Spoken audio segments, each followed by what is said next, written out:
Este podcast aborda temas sensibles relacionados con la depresión y el suicidio. Si estás atravesando una situación difícil, recuerda que no estás solo o sola y busca apoyo en tu red de confianza o en líneas de ayuda especializada en tu país. Yo creo que la depresión o la tristeza o esos momentos oscuros siempre tienen un origen. Si en mi familia hay unos antecedentes de depresión, hay una carga genética de alguna forma que me puede predisponer. ¿Cuándo dice uno, listo, tengo que buscar ayuda? No hay tabús en mi casa. Se puede hablar de sexo, de drogas, de embarradas, de errores. Entonces es como todas las personas estamos expuestas. Puede ser que haya un futuro. Son las lucecitas que van llenando la noche de estrellas. Goodbye, goodbye. La primera clínica de suicidio asistido de la ciudad. Gracias por elegirnos como su última opción. Bienvenidos, bienvenidas a estos Dead Talks, que esto es una serie de charlas que vamos a estar haciendo en el contexto de Goodbye, que es una obra de teatro de Círculo Colectivo e Improviso Project, en la cual hablamos algunos temas sensibles que además sabemos que son un problema de salud pública, justamente porque son temas tabús. Y en estas charlas que tenemos acá, que es justo antes de nuestra función de estreno de temporada en el Teatro Petra, que además hay una gran noticia, y es que ya no hay ninguna boleta para toda la temporada. Todas las funciones están agotadas, entonces gracias por estar acá a todos ustedes que la van a ver el día de hoy. Entonces, estas charlas que queremos hacer, tenemos dos invitadas muy especiales porque, como les decía, estos temas de los que habla la obra, que son el suicidio, que son la depresión, son temas que son de salud pública porque son un tabú, porque no se habla al respecto. Y hoy tenemos a dos personas que están dispuestas a hablar con nosotros de estos temas. Entonces, bienvenidas, tenemos a Natalia Durán con nosotros. Me encanta. Gracias. Bienvenida. Muchas gracias por la invitación, muy lindo. Me llamaron y fue como de una, vamos. Además, si queda en un podcast puede ser maravilloso porque se puede replicar, repetir y si son herramientas que le sirvan a alguien, pues maravilloso. Y lo hice por amor al trabajo de ustedes, a mis amigos y también porque considero muy importante obras como Goodbye. Me parecen sensibilizadoras, me parece que uno entra en una reflexión y en una cercanía a temas que todos necesitamos tocar. Entonces, gracias. Muchas gracias, Nati. Para quienes escuchan este podcast en diferido y escuchan la cantidad de aplausos a Natalia, es porque estamos con un público en vivo. Sí. No es como que estamos poniendo aplausos así de aplausos como los del Chavo del Ocho. Es que bravo. Risas y aplausos. Exacto. Gracias, Nati. Y también nos acompaña Erika Murcia, psicóloga desde hace más de 10 años de experiencia y trabaja en Profamilia en la parte de psicología para jóvenes y educación. Un aplauso para ella también, por favor. Bueno, gracias por la invitación. Efectivamente, para Profamilia es un gusto estar acá y es un gusto precisamente porque para nosotros es muy importante contribuir a la salud mental efectivamente de la población que vive en Colombia, estar aportando precisamente en todo este tema que hace parte del marco de los derechos. Nuestra bandera son derechos humanos, sexuales y reproductivos, pero básicamente la salud mental también se ha vuelto en este momento, está en el centro de la atención de Profamilia precisamente, y veníamos hablando anteriormente. La pandemia tal vez nos dejó eso. La pandemia nos permitió poner sobre la mesa la importancia de la salud mental y pues nosotros como organización queremos seguir aportando precisamente a que las personas podamos tener acceso a servicios de salud o por lo menos poder identificar prácticas que nos permitan cuidarnos. Entonces, gracias. Qué espacio tan bonito. Gracias, Erika. Pues entremos en materia, ¿les parece? Yo quisiera empezar contigo, Nati, como si quieres contarnos un poquito. Sé que abiertamente hablas de estos temas y me gustaría justamente que nos cuentes desde tu experiencia cómo llegó a tu vida la depresión y en qué momento de tu vida llegó también. Yo siento que desde hace muchos años, yo creo que la depresión o la tristeza o esos momentos oscuros siempre tienen un origen, ¿sabes? A veces nosotros nos levantamos y decimos, la vida es un asco, es horrible, no vemos ninguna luz, por lo que hablamos ahora, ¿no? Por un impacto en el presente, por cualquier cosa. Sin embargo, en mi experiencia, lo que me he dado cuenta es que todo tiene un principio, todo tiene un origen. Entonces, si me lo preguntas, yo podría empezar de adelante hacia atrás, como empiezan algunas películas, por el final, la depresión es la flor. La depresión en sí para mí no es la enfermedad, es lo que se manifiesta de algo que está más profundo. Y yo te podría decir que en el trabajo consciente que he hecho, que me ha costado mucho y ha sido muy fuerte, y ha sido un compromiso conmigo mismo y mi salud mental, de terapia, de trabajo, de ir adentro, hurgar, de aceptar cosas feas, de hablar lo inhablable, de todas esas cosas que no son chéveres, pero que al final el resultado es muy bonito porque pude llegar al principio. Y si me lo preguntas así, siento que todo viene de mi infancia. Hablo también abiertamente sobre el abuso, sobre la violencia sexual infantil, porque pues yo he sido una sobreviviente de eso, y siento que eso deja unas improntas que en algún momento de la vida se van a manifestar. Y yo te diría que mi depresión viene desde toda la violencia que sufrí en la infancia, cómo fui resiliente, pero cómo en algún momento de la vida eso sale y la vida empieza a volverse un poco complicada. Desde mi trabajo te podría decir que viene desde ahí. Sí. Sí. ¿Cuál fue ese punto de inflexión, ¿no? Entonces es algo que se carga, que se construye, que viene en la vida, lo dices, ¿no? De no hurgar o de no hablar lo inhablable hasta que empieza a suceder, ¿no? Hasta que esa flor que hablas empieza a florecer. ¿Cuál fue ese punto de inflexión en el que tú dijiste, esto se me salió de las manos, o este es el momento en el que esa flor está visible? Siento que a veces uno tiene muchas manifestaciones de ansiedad en el colegio. Yo, por ejemplo, hacía mucho, no sé si les pasaba, que uno no pisaba rayas, que uno, ¿sabes? Como ese tipo de cosas, como tipo trastorno obsesivo compulsivo en el colegio, pero para mí era un chiste. Para mí era como, ay, bueno, no, pero al final uno se va dando cuenta en retrospectiva y uno dice, coño, muchas de estas cosas empiezo a hilarlas y empiezo a darme cuenta que tenía muchos miedos. Pero el punto más tenaz para mí fue cuando nació mi primera hija. Eso fue el estallido más duro. Entré en una depresión posparto, pero caótica. Y en ese momento dije, bueno, o me vuelvo loca o qué, pues, ¿qué va a pasar conmigo? O sea, ¿qué hago con todas estas emociones? ¿Qué voy a hacer? No puedo vivir así. Y al trabajarlo lo entendí, pues imagínate. O sea, al final mi hija era el símbolo de todo. Era el símbolo del miedo, de ver a un bebé vulnerable como lo fui yo, hormonal, bueno, toda una sopa, como dicen por ahí, perfect storm. Sí. Para que eso de saliera. Circunstancias que hacen que tal. Para que eso fuera como, bueno, aquí estoy. Físicamente, ¿cómo se siente? Siento que somos seres multidimensionales y creo que eso es algo que nos falta mucho comprender y nos ayudaría mucho. Y creo que nosotros no vivimos una depresión o un momento difícil solo en una parte. La vivimos integralmente en todas las dimensiones de los que somos, mental, física, emocional, y se sienten todas. O sea, una depresión o un ataque de pánico, a las personas que han estado, no sé si aquí alguien ha sufrido de ataques de pánico, ¿sí? De depresión. ¿Qué podrían decirme? ¿Cómo se siente eso? Como que no puede respirar. En el cuerpo, ¿no? En la mente y... Lo de la mente es como, no ves nada, pues es como si fuera un culecho. Exacto. Y para mí, pues en el espíritu también. Es como una inexistencia espiritual. Es algo muy extraño.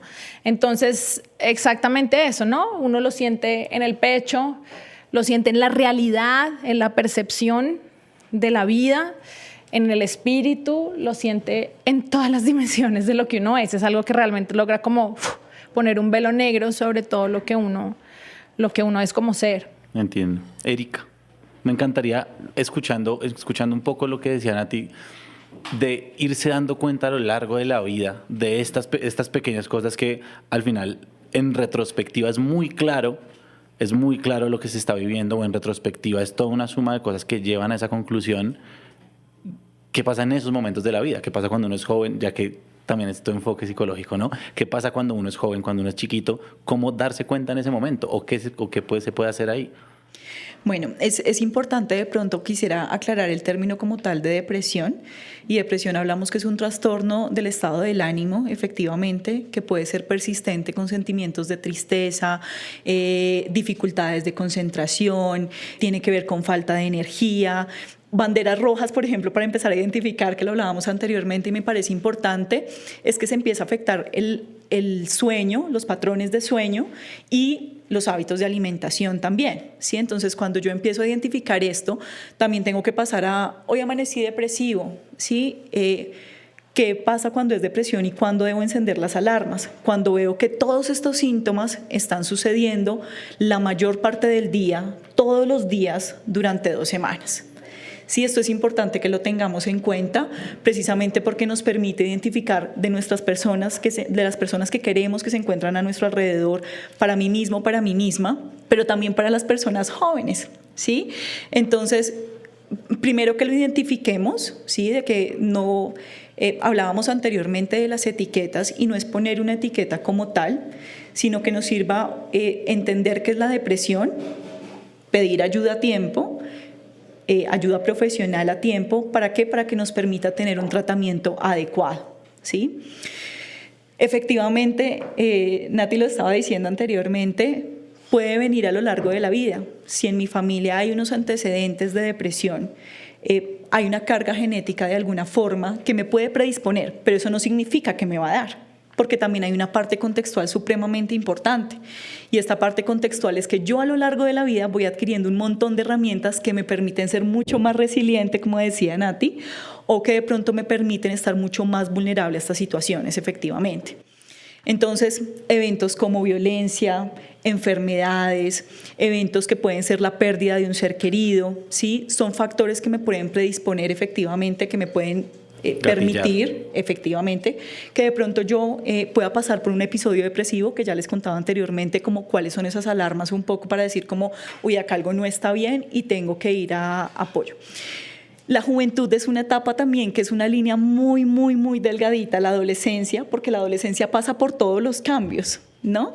Entonces allí hay que tener bastante precaución en la medida que hay que tener un acompañamiento profesional, porque entonces pueden ser cambios normales de la adolescencia y entonces mi hijo tiene depresión. Y no, pueden ser cambios normales de la adolescencia, pueden ser unos malos días, puede estar sucediendo algo en el colegio o puede estar sucediendo algo en diferentes entornos que tenemos que prender las alarmas, pero es importante acompañarnos del tema profesional precisamente. ¿Cuándo? Es decir, ¿cuándo dice uno, listo, tengo que buscar ayuda? A mí me parece en lo personal que nosotros somos, como lo he dicho muchísimas veces, analfabetas emocionales. Al final de cuentas salimos al mundo, en el colegio nos enseñan 3 cosas que en general no sirven para nada, porque, perdón que lo diga, pero pues en el colegio no nos enseñan de finanzas para poder sobrevivir, no nos enseñan de emociones tampoco para poder sobrevivir. Entonces, en este momento, digamos, yo ahorita tenía unas notas porque dije, bueno, ¿qué quiero decir hoy con respecto a esto? Y pensaba mucho en algo que tú y yo conversamos y era la palabra motivación. Y yo decía, bueno, a veces uno no tiene motivación. O sea, uno realmente a veces no quiere pararse, uno quiere confrontar algo, no la tiene. Entonces, algo que me ha servido a mí en lo personal, más que la motivación para poder pasar a través de los momentos difíciles, ha sido la práctica. Sí, la práctica. Y eso es una práctica que se debería hacer desde que uno es pequeño. Y ya no es tarde, ¿sí? Entonces, al final de cuentas, uno porque tiene que esperar a estar mal, a estar triste, a no entender qué pasa con la vida de uno, para alarmarse y decir, ahora sí es el momento. No debería ser así. En el mundo perfecto deberíamos entender de gestión de las emociones desde el colegio. En el mundo perfecto deberíamos tener un porcentaje de nuestra vida, dedicarla a alguna práctica que nos permita pasar a través de los momentos difíciles de la vida. Tenemos un emprendimiento y 70% del tiempo para el emprendimiento. Tenemos una, sí, pero ¿y la salud mental? O sea, ¿qué tipo de práctica? Realmente soy totalmente abierta a que sea lo que uno sienta mejor para uno. Independientemente de las creencias, ¿sí? Nosotros podemos tener nuestras creencias religiosas, por supuesto, pero a veces la creencia mucho va de, por favor, ayúdame, y nada para adentro, ¿sí? Yo no vengo y reparo nada, yo no abro nada, pero por favor, ayúdame. Desde mi perspectiva, la práctica es fundamental. Lo que sea, meditación, psicología, dianética, lo que sea que les resuene, cualquier cosa que ayude a que uno pueda mirarse adentro, qué hay adentro de uno, cuáles son todas esas cosas que uno está cargando que no le gustan, o lo que le hizo a alguien, o lo que le hicieron, o cualquier cosa que esté dentro de uno y se necesita un trabajo. Para mí, eso ha sido fundamental. Para mí ha sido importantísimo navegar en muchas prácticas diferentes. En la diversidad, para mí, he encontrado muchas cosas. He estado en, no sé, o sea, lo que se puedan imaginar, o sea, en prácticas, yo soy budista, entonces, por supuesto, la meditación, en las prácticas del budismo, en las prácticas de la psicología, de la dianética, o sea, lo que quieran. Y eso me ha ayudado mucho, al final de cuentas, a saber cuál es la que más me gusta, pero sobre todo a tener un compromiso con poder saber quién soy. Cuando uno sabe quién es, muchas veces me dicen, oye, pero después de todo lo que ha pasado, ¿por qué te estás riendo? Es como... Y me estoy riendo porque me agradezco a mí haber hecho prácticas. Eso es todo lo que les puedo decir. Los bíceps y la nalga y los tríceps espirituales. El gimnasio del espíritu. El gimnasio emocional, espiritual o cualquiera que sea lo que les resuene, es fundamental entender eso. Cuando vengan los momentos malos, uno lo va a agradecer y uno va a decir, ah, por eso ahora me estoy riendo. Siento que eso requiere un alto nivel como de, por un lado, autoconciencia, ¿no? Pero también autoaceptación de yo necesito estas cosas, ¿no? Como puedo escuchar mis emociones, puedo nombrarlas, puedo aceptarlas, puedo decir siento estas cosas que me pasan y me voy a trabajar al respecto. Y siento que eso también es lo difícil de cuando uno, por ejemplo, nunca le ha pasado estos síntomas alarmantes o nunca ha tenido estas señales de alarma, siente, pues, ¿para qué? ¿Sí? Pero justo me gusta que dices, esto se trabaja desde antes y esto me lleva como a pensar en una cosa con la palabra motivación y es también la voluntad de hacer esas cosas, ¿no? ¿De dónde surge? Primero que todo, digamos, si uno nunca no está en el episodio de depresión o no está en la depresión, pues si uno tiene la conciencia suficiente, tiene la voluntad de trabajarse y hacer todas estas cosas y ese es el escenario ideal, que muchas veces no pasa, ¿cierto? Pero en el momento en el que uno entra y está en el hueco más profundo y está con estas sensaciones físicas y estas sensaciones espirituales, como tú decías ahorita, ¿no? Como que incluso el espíritu cae y está muerto. ¿De dónde sale la voluntad? ¿Cómo no se convierte en una cosa de no está bien porque no quiere? ¿Sí me hago entender? No está bien porque no lo está haciendo. Yo te podría decir una cosa, de las personas que yo conozco con algún tipo de afectación emocional, espiritual, mental o como la llames, yo no conozco gente con más voluntad, de verdad. No porque uno esté postrado en una cama, quiere decir que uno no esté con las ganas y la voluntad de sentirse mejor. Tengo amigos que les toca muy duro, muy duro. Tengo un amigo que admiro mucho, que mucha gente conoce y que se levanta todos los días en una crisis existencial, pero así lleva muchos años y dentro de esas crisis lleva fluctuando en momentos buenos, en momentos malos, pero la resiliencia, las ganas que uno tiene de sentirse bien, de sentirse mejor, de que a uno se le quite ese dolor del alma y del cuerpo, tienen una energía gigantesca. Siento que a veces uno se puede confundir porque uno dice, pucha, me quiero quedar aquí en la cama, ¿sabes? No quiero hacer nada. Pero al final, si alguien te dijera, brother, le tengo la solución, te aseguro que te paras y lo haces. O sea, estoy totalmente segura de eso. Es mucha la energía que tiene una persona que tiene que soportar el dolor. Mucha. Hay que encontrar la manera de canalizar. Aquí yo quisiera seguir un poco en línea y esto también es una invitación precisamente porque a veces pienso que lo que me está sucediendo a mí no le sucede a nadie más, ¿sí? Y quiero contarles un poco algunas cifras de lo que sucede en nuestro país y estoy segura que si ustedes van a sus alrededores es posible que encuentren una persona que estas cosas que estamos mencionando aquí ustedes digan como o me ha pasado a mí o le ha pasado a alguien que quiero o a alguien que conozco, ¿sí? ¿Qué les quiero contar? Les quiero contar que en el año 2023 el Ministerio de Salud hizo una encuesta y esta encuesta nos arrojó que el 66.3% de las personas en Colombia han padecido algún problema de salud mental, ¿sí? O alguna crisis en algún momento. El 66.3% es demasiadas personas, son más de 25.000 personas en nuestro país. Y de este porcentaje encontramos que también en el año 2023, que esta es una cifra que es un 90% prevenible, ¿sí? Y está relacionada con el suicidio, que está directamente ligada a temas de problemas de salud mental. Tuvimos más de 2.800 suicidios el año pasado, ¿sí? Y estos 2.800 se concentran sobre todo en personas entre 20 y 24 años, precisamente en personas jóvenes, ¿sí? Entonces, aquí precisamente es una... bueno, y uno más alarmante todavía, son 2.800 suicidios, pero se registraron más de 30.000 intentos de suicidio el año pasado, ¿sí? Entonces, esto es algo que se puede prevenir en gran medida y quiero relacionarlo a lo que Nati estaba diciendo, y es qué podemos hacer efectivamente, ¿sí? Y es... Primero, ese proceso de autoconocimiento es muy lindo, nosotros deberíamos hacer desde la infancia, porque eso no es un tema de la adolescencia, de la adultez, sino que desde las infancias deberíamos hacer un proceso efectivamente de autoconocimiento y de siempre entender que nuestra vida necesita un equilibrio como tal, y ese equilibrio incluye la salud de manera integral, incluye la salud mental, y yo cómo saco un tiempo siempre para dedicarle a mi salud mental. Y mi salud mental la puedo trabajar desde las diversas dimensiones que estaba hablando Nati anteriormente, y efectivamente acá también, como para que nos lo vayamos cuestionando y reflexionando un poco, ¿yo qué hago en mi parte mental? ¿No? Entonces, en mi parte mental, de pronto aprender una habilidad nueva, sí, que esto está antes, ¿no? Estas son como cuestiones de prevención y que también nos permiten ese autocuidado. ¿Qué hago desde la parte mental? Aprendo cosas nuevas, qué tipo de libros me gusta leer, de pronto algunas series que me guste ver, documentales, ¿cierto? Desde la parte espiritual, que también entender que la parte espiritual no está ligada a lo religioso, porque muchas veces encontramos ese tabú con algunas personas, como no, pero yo no soy religiosa. No tiene que ver con la religión, tiene que ver con esa conexión que yo tengo conmigo misma, y tiene que ver de pronto con la conexión con la naturaleza, con la meditación, efectivamente, como tú lo estabas diciendo. Tiene que ver con la oración, porque a muchas personas también les sirve la conexión desde la oración.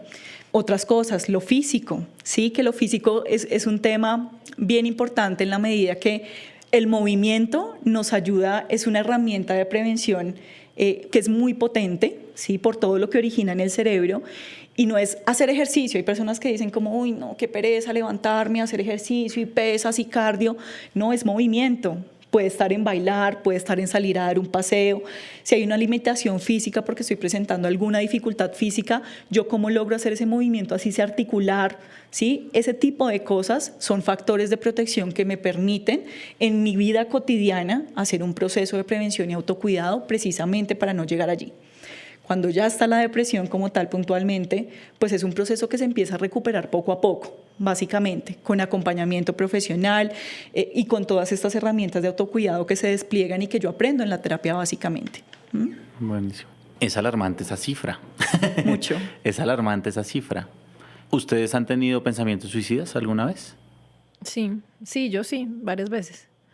Varias veces, y cuando hablábamos tú y yo, que me decías, porque pues esta es una obra que se trata también acerca como de la muerte, siento que las ideas suicidas a veces a uno le ayudan en un momento muy crítico en el que uno no tiene herramientas en ese momento para saber qué hacer como con su desesperación, le ayudan a tener en perspectiva que hay una salida, ¿no? Que en ese momento es la única que uno ve. O sea, uno dice, bueno, pues por lo menos si me muero, claro, esto se acaba. Llegar allá es porque realmente no veo opciones, exacto, no veo es caminos. porque yo digo, por lo menos hay un camino, que no es el que quisiera, pero pues por lo menos. Entonces, en mi casa, por ejemplo, que yo tengo hijas adolescentes, ahí está, hola. Es importante que no exista un tabú al respecto de eso, porque es una respuesta emocional. Al final de cuentas es como, ay, tiene una idea suicida, qué horror, no quiere decir que uno la vaya a ejecutar. No necesariamente, más bien siento que es como una alarma de algo está pasando en mí y no estoy pudiendo lidiar con esto. Y esta idea de alguna manera me genera un alivio. Y sí, pues sí, yo sí he tenido varias en varios momentos de mi vida. En un momento muy crítico que les conté de pronto, ya estaba básicamente escribiendo el testamento, o sea, ya estaba como, bueno, chao, de realmente esto es suficiente, o sea, como no más. Y no sé, por cosas de la vida terminé pasando a través de eso, pero en retrospectiva siempre repito lo mismo y es hacer los push-ups espirituales, ¿sabes? No es que a mí, lo que les digo, a mí no es que a mí me guste pararme a las 3 de la mañana a meditar, ni eso no es chévere. O sea, estoy de acuerdo, para mí es una pereza. Pero yo lo comparo algo así como si a ustedes les dicen mañana, no sé, vea, tiene que subirse esa montaña, ¿sí? Y uno no ha comido bien, ha comido súper mal, está flojo, no tiene músculos, ¿cómo va a ser la subida de esa montaña? Pues nefasta, se vomita uno hasta le da un paro cardíaco, ¿sí? Pero al que se levantó por la mañana y fue al gimnasio y no dependió de la motivación, porque muchas veces, como les digo, no la tenemos, dependió de la repetición y le puso en su día, sacó un espaciecito para repetir esos músculos, le va a aparecer la montaña y se va a subir la montaña, se va a cansar, hasta se puede disfrutar la subida de la montaña, ¿sí? Y eso mismo pasa con lo mental, con lo emocional, no solo con lo físico, ¿sí? Y con lo espiritual. Y ese creo que ha sido para mí la clave de todo. Estoy llorando en el momento, la estoy pasando muy mal, pero estoy parada sobre mis músculos. Claro. Y eso hace todo muy diferente. Es diferente si tienes esa plataforma, si no la tienes. Así estás esperando un salvavidas chiquito, ¿no? Me encantaría abordar ese tema de tu maternidad y de cómo abordas entonces estas charlas o estos temas con tus hijas. De frente. Miren, uno de papá, uno no tiene ni idea, ¿sí? O sea, eso es un borrador como la vida. La vida es un borrador. Borre, aprenda y hágale, ¿sí? Y con la maternidad es lo mismo.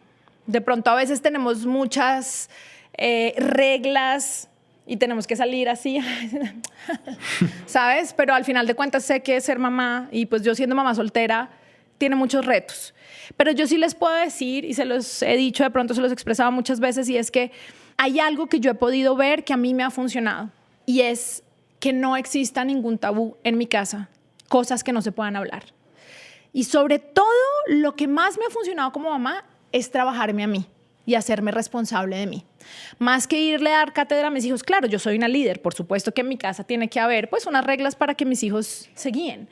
Pero si uno quiere ver la transformación en un hijo, uno primero la tiene que ver en uno. Si uno quiere que su hijo, los hijos desde chiquitos simplemente van repitiendo todos los patrones que uno trae, todos los patrones que uno corte, todo lo que uno sana en uno, los hijos también lo entienden. Todo lo que yo soy capaz de confrontarme a mí misma, de las cosas que me avergüenzan, que me parecen horribles, mis hijos aprenden a hacerlo también. Entonces, si algo me ha funcionado a mí, es ser yo. Es decirles, yo no me voy a poner una máscara acá ni de perfecta, ni de yo me las sé todas, porque uno es papá, entonces uno se las sabe todas. No, tiene que ser fuerte, no No, puede demostrar. usted hace lo que yo diga, pero pues si uno no está dándole ejemplo, o sea, como que no. Y trabajarse uno, para mí, ha sido lo más grande que he podido dejarle a mis hijos. Es decirles, miren, yo tengo unas embarradas, estoy tomando responsabilidad sobre eso. Y tú también puedes hacerlo. No hay tabús en mi casa. Se puede hablar de sexo, de drogas, de embarradas, de errores. Mis hijos son los primeros que me cuentan a mí las cosas más nefastas porque saben, o no, Nina. ¿Algo por contar, Nina? Y eso me ha funcionado. Entre todos somos humanos que estamos creciendo, estamos en desarrollo y no tenemos miedo a vernos porque como tenemos cosas no tan chéveres, también tenemos un universo espectacular adentro. Y esas pequeñas cosas no tan chéveres son las que no nos dejan estar cómodos y reconocer las cosas espectaculares y lindas que todos tenemos. Hay un ejercicio fundamental en lo que tú decías, Nati, es que una de las cosas que más sucede desde chiquito es no hablar de las emociones, ¿no? Bueno, no desde chiquitos, durante toda la vida. No nos gusta hablar sobre las emociones. Y en especial, digamos que muy en lo que trabajamos desde Profamilia, que el género aquí pesa demasiado, ¿sí? Y es que a los hombres también se les priva de hablar de sus emociones, ¿sí? Se les priva mucho. Y acá otra cifra como para contarles también muy alarmante. En la región de las Américas, el 79% de los suicidios son cometidos por hombres, ¿sí? Entonces, esto tiene que ver también con un tema de género, de que no permitimos que haya una expresión de emociones, porque si se cayó y llora, ay, no llore que usted no es una niña, ¿sí? Esto pasa mucho en términos de género, pero también en otros términos el tema de la validación emocional, ¿sí? Y creo que este es un ejercicio muy sencillo, el de la validación emocional, que todo el tiempo podemos estar realizando, y es que, y nos pasa mucho con las infancias de nuestro país, que es supremamente doloroso, y es que nos convertimos en adultos, y los adultos somos los que tenemos la última palabra, y somos los que sabemos, exacto. Entonces el niño, la niña, el adolescente llega hoy a contarnos algo del problema con su amiga del colegio, con su amigo, de algo que le dolió profundamente, Y entonces la invalido cuando digo, pero eso no es un problema, porque para mí el problema es el problema de plata. Sí, para mí el problema es solucionar cómo voy a traer la comida. Pero Y yo invalido ese dolor en ese profundo momento que tú estás sintiendo y que hoy me estás contando. Y desde ahí yo empiezo a decir, pues esto no se habla. Sí, desde ahí empiezo a decir como las emociones no se hablan y hay emociones buenas y malas que realmente no hay. Hacemos ese tránsito por las emociones, las comprendemos y siempre tienen una función, ¿no? Entonces, este ejercicio sencillo es cómo empezamos a validar las emociones de todas las personas que tenemos a nuestro alrededor. Tú hoy te estás sintiendo triste, David, hoy te estás sintiendo feliz. Entonces, hoy te estás sintiendo triste y efectivamente yo cómo lo valido y te acompaño en ese proceso. Y el acompañarte puede ser en el sentarme hoy acá al lado, ¿sí? Y sentir que sientas que yo te estoy acompañando, así no hablemos, ¿cierto? Porque de pronto hay otro momento para hablar. Sí, a veces también es como, no, tenemos que hablarlo aquí ahora. No, también se puede hacer en otro momento y cómo te acompaño en ese proceso. ¿Qué está sucediendo? ¿No? Hay algo que a mí me sorprende mucho con respecto a eso y es cómo nosotros también, como en esta educación que hasta ahora estamos descubriendo cómo desactivar, ¿no? Porque pues son muchos años de cierta educación que ahora estamos viendo como, bueno, qué nos funciona y qué no nos funciona. Me parece impresionante qué dolores se validan y qué no. ¿Sabes? Eso me parece una locura. Hay gente que se puede pegar en el dedo chiquito mañana y eso le puede generar un gran trauma y un gran dolor emocional, o gente que ha pasado a través de cosas muy difíciles y que tiene como las herramientas para estar bien, ¿no? Y eso me impresiona mucho con respecto, por ejemplo, a las clases sociales. A veces es como, no, pero pues esa persona tiene todo, es famosa, es millonaria, pues ¿de qué se queja? O no, como si no tuviera derecho a una u otra emoción, ¿no? Eso es muy extraño y eso es algo que me parece muy interesante en nuestra sociedad y es qué dolor sí vale y cuál no. ¿Sí? Si uno está bien o si uno es famoso o si uno lo que sea, entonces sus dolores son muy pendejos. Pero tal vez si es una persona que en serio sí le tocó muy duro en la vida, entonces su dolor sí vale. Y eso es cruel y es terrible. Y muchas veces hace que personas que pueden estar teniendo un momento traumático por algo que nos parece muy pendejo, pero que adentro la persona lo está viviendo como algo traumático, también se abstenga de buscar ayuda o se abstenga de decirlo porque pues es ridiculizado, porque finalmente pues el dolor se mide no sé de qué manera extraña. Acá hay algo fundamental y es que absolutamente todas las personas estamos vulnerables efectivamente a pasar por un episodio de depresión, de ansiedad. O sea, hay múltiples trastornos mentales que se pueden pasar y que se pueden prevenir, es lo más importante, o que se pueden transitar de una mejor manera si tenemos acceso a un tratamiento adecuado en su momento, ¿sí? Además de todas las herramientas que ya hemos dicho. Y es que precisamente puede ser un episodio de hoy, aquí y ahora, porque se murió un familiar que yo amaba demasiado y todas las personas estamos expuestas a que se nos muera un familiar en cualquier momento, una persona que queremos mucho, ¿sí? O efectivamente puede estar pasando por una situación económica muy difícil que hace que hoy esté con unos niveles de estrés elevados al punto que llega que no puedo dormir, que no me puedo alimentar, que no me quiero levantar a hacer esas cosas que disfrutaba antes, que tengo una falta de energía, una pérdida de interés. Entonces es como todas las personas estamos expuestas y la invitación de nuevo es como hay un montón de herramientas que podemos desplegar para prevenir fundamentalmente. Si ya es un tema, y lo hablábamos anteriormente, que ya es un tema crónico, podemos buscar ayuda profesional y en esta ayuda profesional podemos tener una atención a tiempo que nos permita también prevenir temas más graves como el suicidio, ¿sí? Donde de pronto ya no hay nada por hacer y hay unos dolores también en esa familia o en las personas que hay alrededor de eso, ¿sí? Hay un diálogo en la obra, hay un momento en el que Ernesto, el protagonista, que está en la clínica Goodbye, junto a secretaria Viviana, ella le pregunta alrededor de la muerte de su madre y le pregunta cómo te sientes y la respuesta de él es bien, estoy rarito. Y en otro momento de la obra también lo menciona como ese estoy rarito es como la respuesta por default que tiene Ernesto, ¿no? Y en algún momento Viviana le dice, rarito no, hay que expresar las emociones. Pienso en ese diálogo por todo esto que estamos hablando, pero la pregunta que les tengo con eso es, ¿cómo se siente? ¿Cómo se sienten ustedes en este momento? Rarito. Rarito. Bueno, yo sí estoy un poco rarita. Pero hay algo y es que yo me siento que he invertido mucho tiempo en el alimento de mi realidad. No solo pues para algunos que me conozcan saben que invierto mucho tiempo en el alimento físico, en comer bien, porque eso también alimenta las emociones físicas. También tenemos emociones físicas, como en el estómago, por ejemplo, que tenemos una producción de serotonina del 90% de los químicos de la felicidad está en el estómago, también en el cerebro, en este eje cerebro-intestino y bueno, todas esas cosas físicas que se pueden alimentar emocionalmente desde lo físico. Invierto mucho en eso porque quiero estar bien, realmente me quiero sentir bien, pero también invierto en el alimento mental, de qué me estoy alimentando. ¿Sabes? ¿De qué me estoy alimentando? Para mí, seguramente esto ya lo han oído 80 veces, pero para mí ha sido muy importante Joe Dispenza, toda esta nueva onda, por ejemplo, de la neurociencia, que en los momentos en que estamos así como totalmente en la cajita, son semillas que empiezan a aportar a mi realidad. Y yo digo, espérate, la realidad no es esto, puede llegar a ser esto o puede llegar a ser esta otra cosa y depende de mí. Entonces creo que eso me ha servido mucho para que en los momentos difíciles, porque ¿alguien conoce acá una persona que no tenga ningún reto nunca? O sea, alguien que tenga la vida perfecta, o sea, un ser humano que jamás en la vida tenga ningún reto, pues es una ley. Es una ley. Los obstáculos es una ley como la ley de gravedad. Los obstáculos son parte de la existencia. Entonces, para mí haber invertido tanto en mi alimentación general, en la alimentación física, en la alimentación mental, en cuáles son las cosas que me dan esperanza, cuáles son esas semillas que en algún punto cuando yo estoy en la inmunda digo, uy, yo sé que hay más allá, ¿sí?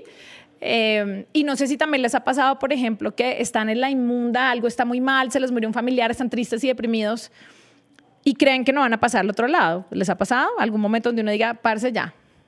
¿De verdad? Hell yeah. No va a salir de acá jamás, nunca.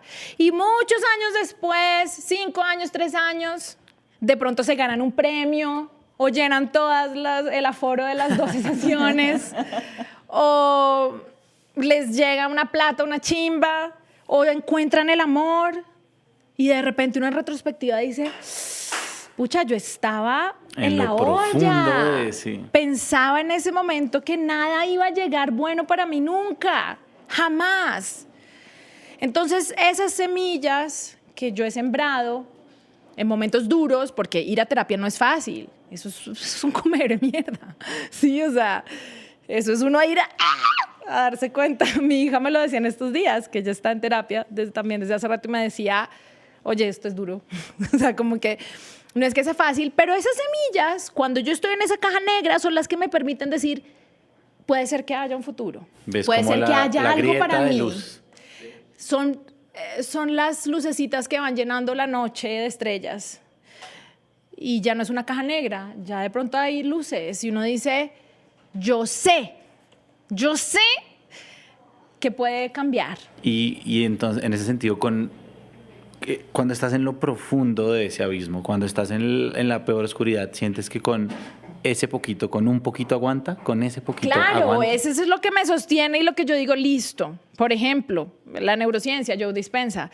Bien, este man me ha explicado cómo funciona, ¿sí? Lo cuántico, lo científico, y como si hay algo que yo puedo hacer, lo puedo transformar. Es como, ahora no puedo, todo bien. Ahora estoy en mi cama, pero yo sé que esa realidad existe. Yo sé que hay algo más de esta caja negra. Y esas semillas son las que uno necesita cuando uno está en los momentos fregados. Entonces, yo te podría decir en este momento que puedo estar muy rarita, pero que todas esas semillas están ahí. Y que hay una esperanza en mi corazón, una certeza pequeña, que aunque no la vea, existe una certeza de que se puede convertir en otra cosa diferente. Y esa es la certeza que me ayuda a pasar caminando por ese momento oscuro y voltearlo a mirar y decir, uy, wow, listo, bien, ahora vienen los gloriosos, todo bien. Bueno, de mi lado emocionada, claramente hablar del tema de salud mental en Colombia es un reto, precisamente porque pues, tenemos un sistema colapsado que efectivamente hace que acceder a estas... es un privilegio también, ¿no? Poder acceder a atención en salud. Solo el 20% de las personas que tienen algún problema de salud mental acceden a atención especializada, ¿sí? A esa atención que necesitan, solo el 20%. El 80% está sobreviviendo, ¿sí? Entonces, primero para mí sé que es un reto hablar de la salud mental, pero también es muy emocionante cómo podemos encontrar también las formas de hacerlo, ¿sí? Hay mucha información en Internet, mucha de ella cerrada efectivamente. Y algo muy importante es que en ese proceso que decía Nati anteriormente, y me parece muy lindo, es como yo a lo largo de toda mi vida estoy en un proceso de aprendizaje para conocerme a mí misma, de aprendizaje para ir adquiriendo herramientas, que esto es lo que me permite la terapia en su momento. En Profa se ha implementado también el tema de terapia efectivamente para dar otras posibilidades desde otros escenarios que de pronto no tiene que ver con la salud pública, y es poder acceder allí de manera particular. Y es cómo empiezo a aprender herramientas en diferentes escenarios de mi vida. Y estas herramientas, que también claramente hay un proceso a nivel personal, porque efectivamente hay que sacarle tiempo a la salud mental, empiezas a adquirir herramientas para conocerte, para saber cuándo no estás bien, para saber que de pronto esta semana, porque me voy a enfrentar a esta situación que yo siempre sé que me genera estrés, pues yo qué herramientas despliego para enfrentarme a esta semana que es tan difícil. Y eso me permite el autoconocimiento claramente. Entonces yo conozco que de pronto estos son factores que me generan estrés y que me pueden desbordar, y ya he ido adquiriendo unas herramientas que yo digo, bueno, esta semana es un proceso en el que despliego muchas más cosas a nivel físico, muchas más cosas a nivel sensorial, la música, hago todo, activo todas esas herramientas que tengo, y es mucho más fácil navegar esas situaciones difíciles que se pueden presentar para mí. Y eso consiste también la terapia, y eso consiste precisamente ese proceso de conocerme, y también ese proceso de introspección, que es una de las cosas más bellas que permite la terapia.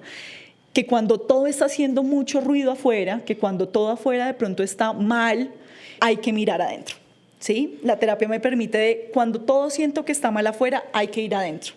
Y hay que ir adentro porque entonces yo tengo que hacer el despliegue de mis herramientas para poder sobrellevar esta situación. Y efectivamente, ahí hay un cambio de percepción de la vida.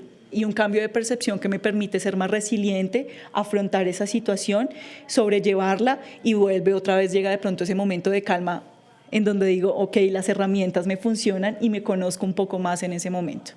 Lo que tú decías ahora me parece súper importante. Ahorita hay muchas herramientas, hay libros, por ejemplo. Hablamos ahora como de la amplitud que es la depresión, ¿no? Puede venir de tantos lugares.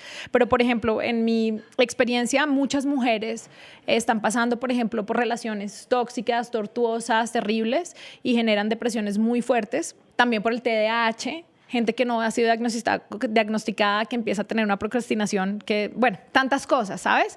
Pero lo que les quería decir con esto es que ahorita, como tú decías, hay muchas herramientas, y no sé dónde podríamos dejar aquí en el podcast o donde sea. Me gustaría pasarles una lista de herramientas que no son costosas, aplicaciones que son muy buenas, que tienen diferentes tipos. Por ejemplo, hay una muy buena que se llama Celia, no sé si la han oído. Celia es muy buena porque tiene diferentes terapeutas, más holísticos, menos, 50,000 pesos, ¿sabes? Uno puede encontrar diferentes, o sea, 50,000 pesos uno realmente se los puede gastar en algo muy pendejo, ¿sabes? Un día. Celia, hay aplicaciones, hay otra muy buena, bueno, no me acuerdo ahora, hay libros, y no necesariamente uno tiene que esperar a tener plata para poder empezar a entrar en el río. Adquirir herramientas, ¿no? Sobre todo. Y a ver quién es uno, ¿sí? O sea, adquirirse uno como uno. Yo no creo que exista nada más importante en esta vida que el autoconocimiento. Nada. Nada, para mí no existe nada. No existe nada laboral, no existe absolutamente nada, como tú decías. Nada está afuera, nunca. Aunque es raro, pero es verdad. Para cerrar, yo quisiera preguntarles entonces, ya a nivel personal, para despedirnos, ¿qué es aquello? Ya nos han dicho algunas cosas, pero en este momento, en este presente de sus vidas, ¿cuál es ese poquito que aguanta? ¿Qué es aquello a lo que ustedes en su día a día hoy dicen, sé que esto me da luz, o sé que si yo me aferro a esto, puedo transitar un momento oscuro? Para mí, en lo personal, como la certeza espiritual. Para mí, en la diversidad, digamos, como de prácticas que he hecho, sobre todo he generado como una certeza, una conciencia sobre eso que soy yo, que no es solamente mi cuerpo y mi mente. He tenido prácticas en donde me he podido observar incluso desde otros lugares que no podría explicar, desde afuera, y para mí ese soy yo. Entonces, fortalecerme en eso que soy yo, que para mí no es mi cuerpo o mi mente o este momento finito, porque al final todos nos vamos a ir de acá unos antes y otros después, pero hay solo una certeza y es que esto es una experiencia que se acaba, para bien o para mal, se acaba. Entonces, para mí todas las prácticas que han fortalecido esa parte que va más allá de mi cuerpo, de esta experiencia, son eso, son eso a lo que me aferro, que cuando viene la enfermedad o que cuando viene algo difícil digo, esto es por algo, ese yo está aprendiendo algo, está entendiendo algo, no es cómodo, es una mamera, pero hay algo trascendental. Todo lo que para mí fortalezca ese sentir trascendental es lo que me hace estar por encima de las circunstancias, pues como físicas netamente. Gracias. Uno de los factores de protección muy importantes es que a nivel relacional podamos tener una red de apoyo, ¿sí? Hace poco también salió un estudio que dice, en la medida que yo tenga una red de apoyo sólida, y una red de apoyo no significa una cantidad exagerada de personas alrededor, sino personas significativas en mi vida que me permitan ese sostén emocional, ese soporte emocional, de que yo hoy cuando estoy cargando algún peso emocional fuerte el día de hoy, de pronto lo comparto con alguien más, se me hace más liviano ese peso. Entonces, tener una red de apoyo es fundamental en este proceso de transitar las emociones y claramente también cuando tenemos estos casos de personas que pierden las personas que aman a su alrededor y que quedan, entre comillas, un poco más solas, pues se hace ese proceso es un proceso de valoración de mí misma, ¿cierto? De amor propio, entre comillas, que de pronto se conoce un poco más, de manera más coloquial. Y es como yo me aferro precisamente a mis sueños, a mis metas y a esas otras cosas cuando no hay un episodio de depresión, porque pues ahí se pierden las metas, el interés, ahí no hay nada que hacer. Pero digamos que en la vida cotidiana, precisamente cuando yo hago ese proceso de autoconocimiento y me aferro completamente a mí y a lo que yo espero y a lo que yo proyecto de mi vida, y aparte lo sumo a ese sostén emocional que puedo tener de otras personas alrededor, y ese sostén emocional puede ser personas que amo, pero también puede ser ese apoyo terapéutico que podemos tener, ¿no? Y eso me ayuda a transitarlo cuando veo que el mundo es, de pronto veo que está muy complejo de transitar, siento que me abrumo completamente porque pasa todo en las diferentes áreas de mi vida, en lo laboral, en lo personal, en lo académico, y siento que como que no avanzo. Pues la idea allí también es obviamente, por eso hablaba de las banderas rojas, que esto me parece muy lindo. Cuando yo tengo la capacidad de conocerme y siento que todo está mal, identifico mis banderas rojas y ahí es cuando puedo actuar a tiempo, y de pronto es ese mínimo que me permite en su momento esa diferencia de precisamente poder hacer mi proceso y transitarlo mucho mejor. Pues muchas gracias. Muchas gracias, Erika, muchas gracias, Natalia, por acompañarnos. Gracias a todos por venir a esta hora, por acompañarnos aquí en nuestras TED Talks. Esto va a estar pasando aquí en el Teatro Petra todos los jueves de nuestra temporada de Goodbye. Así que nos quedan otras 3 charlas a las 6 de la tarde. Acá nos vemos para todos los que vienen en vivo. Y para los que no están escuchando esto a modo de podcast, gracias a la alianza que tenemos con Iman Music, que están aquí grabando, para quien pide un aplauso también ahí. Y en un rato pues los esperamos arriba para ver la función de Goodbye. Gracias a todos por oírnos. Gracias. Qué lindo, y gracias a ustedes por estos espacios tan necesarios. Muchas gracias. Gracias. Gracias. Buenas noches. Chao.